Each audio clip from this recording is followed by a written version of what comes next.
Hey guys, Dan the Batman here today, and I'm going to be doing reaction to Gabriel Varga's 5 ways to make your fancy kicks actually work. It's rare that I even watch anyone's content where I want to reply or respond or add my 2 cents in, which I'm going to do here. I like his videos. I don't watch him that often, but I like his videos. I like Jeff Chan. There's a couple grappling guys I'll occasionally look at something, but it's probably something I taught 10, 15 years ago. So anyway, 5 ways to land your fancy kick, something I was very good at in my almost 40 years of martial arts. My legs are hurt now, so I haven't kicked in quite a while, but I used to land quite a good bit of fancy kicks. So I want to give you guys some other advice and some things that tie into what he said. So I started Taekwondo at 9. That was my first black belt, and Daido Juko Karate was my second black belt, so I know a thing or two, and then sparred MMA well over 20 years with the top pros around the world. He talked about a question mark kick, or a Brazilian kick. It's similar, a little different, but similar basically. I have a lot of videos on kick setups. Tricky kick setups. If you look at my neo striking videos and whatnot, but even back in like 2012, I filmed a lot of videos on kick setups that I proved work against top pros, and people don't pay attention to stuff that looks a little different or weird off rhythm, and that's how I make it work with my short little reach against tall, light heavyweight and heavyweight fighters. But he talked about the Brazilian kick, and I like throwing the fake overhand to dip high kick. The fake overhand to dip high kick comes up and over that guard. The fake overhand goes right in front of their nose. They think they're safe, and boom, the dip high kick. So fake overhand and dip high kick is definitely one of those, sort of similar to the Brazilian or question mark kick. A couple times I've done the little double roundhouse kick thing because a kid did it to me. I saw a video I did years ago, and I did that back to him. It was pretty funny. Next was a Sensei kick. I've never really used the cartwheel or Sensei kick. Sensei is kind of the best at doing it that way. So that's something you younger whippersnappers could probably add to your repertoire as well. But again, you got to set it up with a hands or a fake. I even used distracting hands quite well from Southpaw and came up with that. And then you saw Machida and Anderson doing that kind of thing, and Yo Romero with the 52 blocks, but I'm getting off topic. So to land the fancy kicks, I got a cross step, high kick, cross, shift, cross, high kick that lands all the time. I got 12 setups to the liver kick. Being that I'm Jeff Chan's bio dad, possibly, in all my travels around the world and Asian countries. Hey, Jeff, let me know, buddy. I mean, I don't know. Me, your mom, your dad. I mean, you're like, guy who raised you. We all got to sit down and talk, me and your mom. Jeff, let me know if I'm take a test, buddy. Anyway, so in the high kick, there's lots of ways to land high kicks. I was saying there's a 12 setup, how to destroy the liver, how to eat the liver, 12 combos. You should definitely look at that pretty awesome video. So there's the fake left hook to liver kick. That's a good one that go into these kind of tricky kicks I land. The scissor kick, you mentioned the scissor kick. So scissor kick, the best way to set it up is if you do my neo striking cluster reset, and then you're doing your side knee kick, double jab, up jab, calf kick, fuck their leg. You're doing that, and that's how you reset between all your other combos, way higher level than what everyone else teaches. When you're doing that, you can set up the flying scissor kick or flying switch kick with the oblique kicks. So by doing the oblique kicks, you set up the flying scissor kick. Then if they're checking from low kicks and oblique kicks and side kicks to the knee, then you can always set up the cut kick.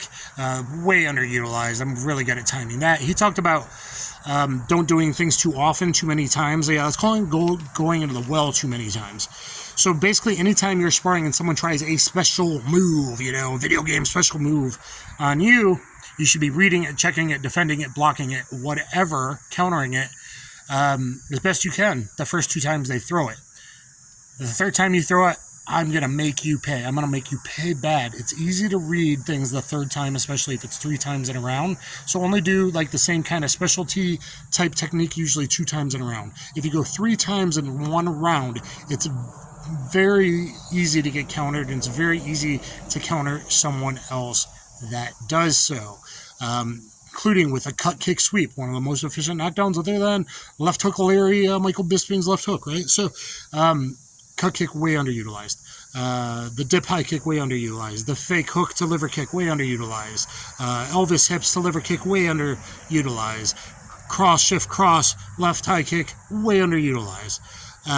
Though there's been like 4 awesome knockouts in high-level MMA fights with it over the years, going back to Chuck Liddell, Babalu, 41, UFC 41. But that's just off the top of my head. I'm like, I know some things other than like are these guys out there, other than guys that are actually good, like Gabriel Varga and Jeff Chan. I'm talking about the fake YouTubers. But anyway, so let's see.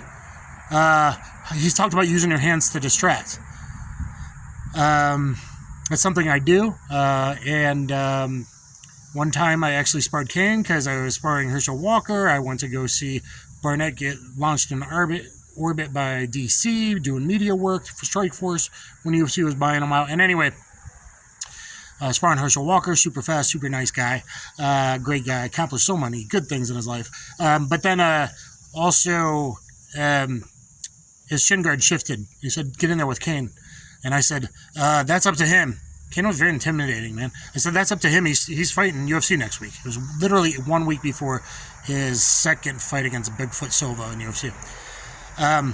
And so I'm doing my thing, and I go southpaw first to like be a little tricky against him because, otherwise. And I did my fake back fist, to sliding side kick. Fake back fist, to sliding side kick, pendulum sliding side kick, very Bruce Lee style, and nailed Cain Velasquez in the gut. And then I go, oh crap, he's gonna kick my ass. I literally had fear. In that moment, I landed that kick because some guys like him that are tougher and old school, like Vanderlei Silva and stuff, I'm like, oh my God, he might consider that fancy sauce and beat the shit out of me. He could have. He got me out at one point. He could have beaten the hell out of me. He took me down against the cage, against the wall at one point. I did something pretty cool after that, but, I don't know if it's cool to talk about these things or not, but another technique, cool jiu-jitsu technique that everyone's forgotten about that's really never been used in MMA, and 10 years ago was used quite a bit by Zanji Ribeiro. Anyway, in jiu-jitsu. So, but I set that up with the fake back fist Bruce Lee style. I use distracting hands to set up a lot. I use the Elvis or Machida hips to set up the left liver kick from southpaw. So you do got to set things up, and Gabriel Varga's video is very good. Back in the day, one of the very first times I was sparring Tank Abbot. After Tito broke up punishment, I helped Tito train for UFC 40, especially up in Big Bear and throwing leg locks on him on Saturday. Tito broke up the team. I hooked up with Tank Abbot and was helping Tank get in shape back when I talked to Dana on the phone all the time. Dana White, and he promised me to give me a job when this thing got big. Well, the thing got big and I still don't have a job at UFC. It'd be really nice. I'm a security professional. That would be something awesome. Or to work in matchmaking or as a fighter liaison, as I've proposed for years, especially since Bert left. But anyway, I nailed Tank Abbot with a double jumping back side kick. Nailed him.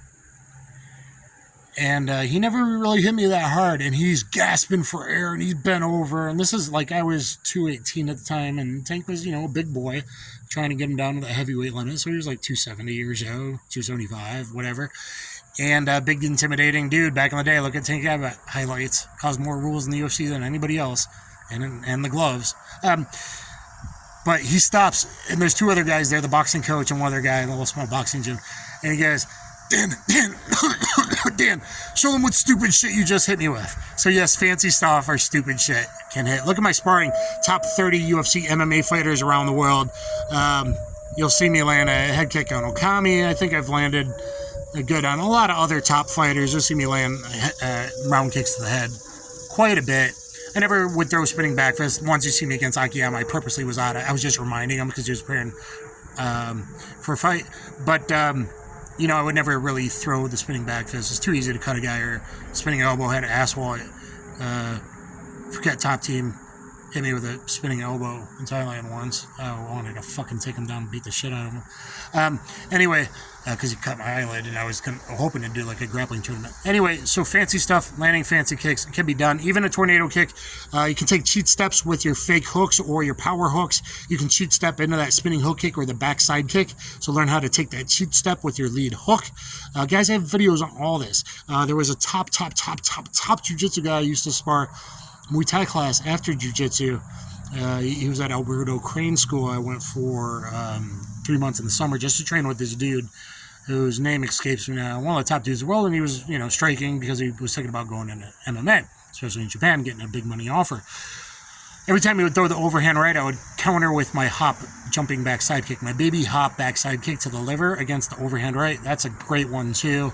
I was pretty good back in the day. I mean, obviously not as good as that in Joe Rogan, but I rolled with Joe for 2 years, but that went pretty good.